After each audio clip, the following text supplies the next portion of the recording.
அனைவருக்கும் வணக்கம். இந்த வாரம் ஏஞ்சல் கார்ட் மெசேஜ் என்ன வருதுன்னு பார்க்கலாம். 1, 2 and 3 இந்த 3 நம்பரில் உங்களுக்கு என்ன நம்பர் பிடிச்சிருக்கோ நீங்கள் உங்கள் மனசில் வச்சுக்கோங்க. உங்களுக்கான பிரச்சனைகளை பற்றி நினச்சிக்கோங்க. உங்கள் இன்டென்ஷன் என்ன, உங்களுக்கு ஏஞ்சல் கிட்டேருந்து என்ன மாதிரி மெசேஜ் உங்களுக்கு வேணும் ஆர் பிளஸ்ஸிங் வேணும் அப்படின்ற ஒரு இன்டென்ஷனை நீங்கள் க்ரியேட் பண்ணிக்கோங்க.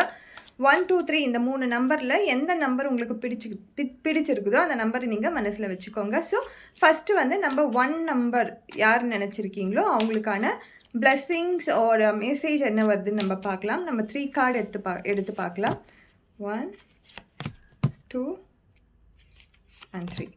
ஸோ ஃபஸ்ட்டு கார்டு வந்து யூ ஆஸ்க் யுவர் ஏஞ்சல். உங்களுக்கு என்ன வேணுமோ, நீங்கள் என்ன மேனிஃபெஸ்ட் பண்ணணுமோ, நீங்கள் என்ன ஒரு டிசையரில் 1 நம்பர் நினச்சிருக்கீங்களோ உங்கள் ஏஞ்சல் கிட்ட கேளுங்க. அவங்க கண்டிப்பாக அந்த மேனிஃபெஸ்ட் பண்ணி தருவாங்க. செகண்ட் பார்த்தீங்கன்னா யூ ஆர் ரெடி.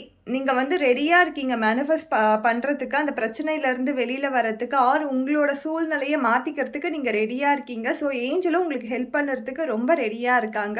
ஸோ இதை அப்படியே கிராப்ஸ் பண்ணிக்கோங்க, அப்படியே நீங்கள் அக்செப்ட் பண்ணிக்கோங்க. Listen to your intuition. Last 3வது பார்த்தீங்கன்னா லிசன் டு யுவர் இன்ட்யூஷன். உங்கள் இன்ட்யூஷன் என்ன சொல்லுதோ, உங்கள் உள்ளுணர்வு என்ன சொல்லுதோ அதன்படி செயல்படுங்க. கண்டிப்பாக நீங்கள் என்ன ஒரு இன்டென்ஷன் வச்சு 1 நம்பர் சூஸ் பண்ணீங்களோ அதிலேருந்து கண்டிப்பாக வெளியில் வந்துடலாம். ஏஞ்சல் வந்து உங்களுக்கு பிளஸ்ஸிங் கொடுக்கறதுக்கு வெயிட் பண்ணிகிட்ருக்கு. உங்களால் அதை மேனிஃபெஸ்ட் பண்ணிக்க முடியும். ஸோ அப்படியே நீங்கள் பிக்கப் பண்ணிக்கோங்க அதை.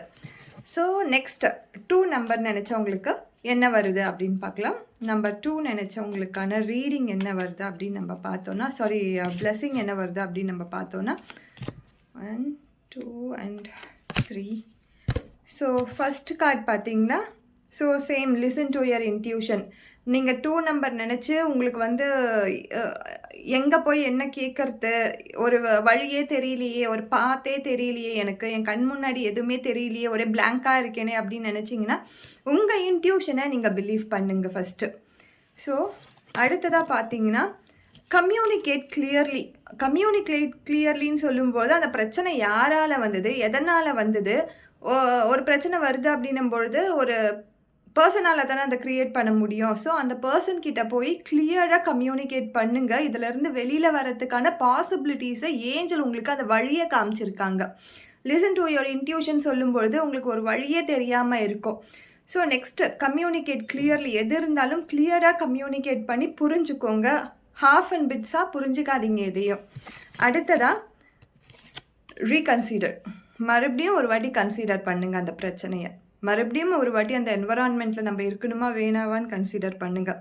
மறுபடியும் ஒரு வாட்டி இந்த ரிலேஷன்ஷிப்பில் நம்மள இருக்கணுமா வேணாவான்னு கன்சிடர் பண்ணுங்கள். இதுதான் வந்து ஏஞ்சல் உங்களுக்கு இந்த வாரம் கொடுத்துருக்க பிளஸ்ஸிங் ஆர் மெசேஜாக கூட நம்ம வச்சுக்கலாம். ஸோ அடுத்ததான் நம்மளுக்கு நம்பர் 3 நினச்சவங்களுக்கு என்ன மாதிரி ஒரு guidance or message or blessing கிடைக்குது அப்படின்னு நம்ம பார்க்கலாம்.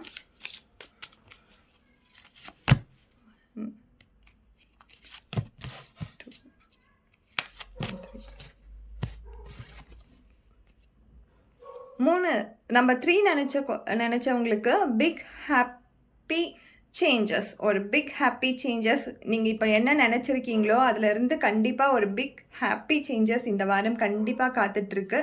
நான் இந்த வாரமே நடந்துரும்னு சொல்ல, கண்டிப்பாக அதற்கான பாசிபிலிட்டிஸ் க்ரியேட் ஆகும். இந்த யூனிவர்ஸ் உங்களுக்கு அந்த பிளஸ்ஸிங்காக கொடுக்கும். அடுத்ததாக பார்க்கும்போது சூஸ் எ நியூ டைரக்ஷன். ஒரு புது possibility, new direction, new opportunities உங்களுக்கு வெயிட் பண்ணிகிட்ருக்கு. நீங்கள் சப்போஸ் ஒரு லவ் லைஃப்பில் இருக்கலாம், ரிலேஷன்ஷிப்பில் இருக்கலாம், மேரேஜில் இருக்கலாம், ஆர் படிக்கிற பசங்களாக இருக்கலாம், ஒரு வேலைக்கு போகிறவங்களா இருக்கலாம். So choose a new direction சொல்லியிருக்காங்க. இப்போ இருக்க பாத் சரியில்லைன்னு ஃபீல் பண்ணிங்கன்னா கண்டிப்பாக ஒரு நியூ பாத்தை நியூவாகவே யூனிவர்ஸ் உங்களுக்கு க்ரியேட் பண்ணி கொடுப்பாங்க. ஆர் நீங்களே அமைச்சிப்பீங்க. அது கண்டிப்பாக நடக்கும். அடுத்ததாக பார்க்கும்போது அன்லைக்கிங்லி, உங்களுக்கு பிடிக்கலையோ நீங்கள் கண்டிப்பாக இந்த சேஞ்சஸை அக்செப்ட் பண்ண தான் வேணும். ஸோ இந்த சேஞ்சஸ் கண்டிப்பாக நடக்கும்.